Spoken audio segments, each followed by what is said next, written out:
Anda mulai jahat sama rakyat. Mohon maaf Pak Presiden, saya harus menyatakan Anda mulai jahat sama rakyat.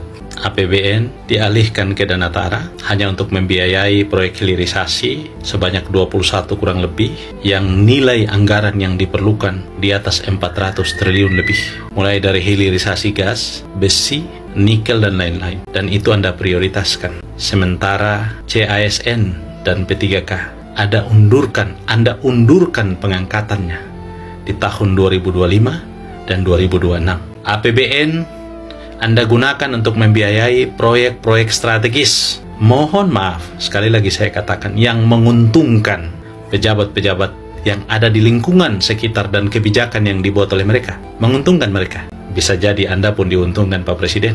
Sementara kepentingan kurang lebih 2 juta rakyat Indonesia yang menanti nasibnya diangkat sebagai CASN dan P3K, Anda pending. Saya harus mengatakan Anda jahat Pak Presiden. Saya berharap, sekali lagi, saya berharap Bapak menjadi presiden yang baik buat Indonesia. Sudah cukup 10 tahun Pak Jokowi memberi contoh presiden yang buruk sepanjang sejarah kepemimpinan di Indonesia. Karena itu saya berharap Anda bisa menjadi presiden yang baik. Betapa sadisnya kebijakan ini. Karena kenapa?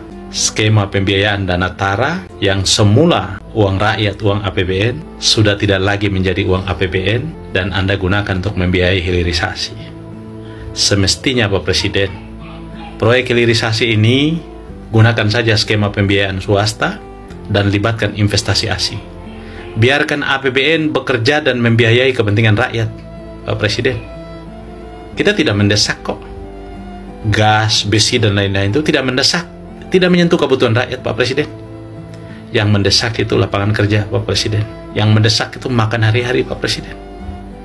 Yang mendesak itu kesehatan gratis Pak Presiden. Yang mendesak itu pendidikan gratis Pak Presiden. Yang mendesak itu putaran ekonomi Pak Presiden, agar daya beli masyarakat meningkat Pak Presiden. Itu yang mendesak Pak Presiden. Mohon maaf saya harus bilang, bisnis proyek strategis yang dibiayai dalam bentuk hilirisasi itu adalah ekosistem industri yang Anda bangun dan akan melahirkan sub-sub sistem atau sub-sub industri yang dalam prakteknya, mohon maaf saya tidak menuduh, banyak pengusaha yang merupakan kolega para pejabat itu ambil bagian menyediakan bahan baku dan lain-lain. Dan mohon maaf, kebijakan itu hanya menguntungkan pejabat dan sekitarnya. Padahal negara bisa menggunakan mekanisme pembiayaan dengan cara lain tanpa membebankan itu kepada rakyat, tanpa membebankan itu kepada APBN. Sayangnya APBN yang tadinya masuk dalam keuangan negara sudah Anda pindahkan ke Dana Tara dan kemudian membiayai hilirisasi. Pertanyaan saya kalau mangkrak, siapa yang tanggung jawab Pak Presiden? Sementara itu bukan lagi kerugian negara.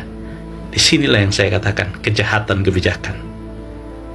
Kita mau seperti apa Pak Presiden? Saya berharap Bapak Presiden bisa menyadari ini dan mengevaluasi kebijakannya untuk perbaikan Indonesia ke depan Pak Presiden.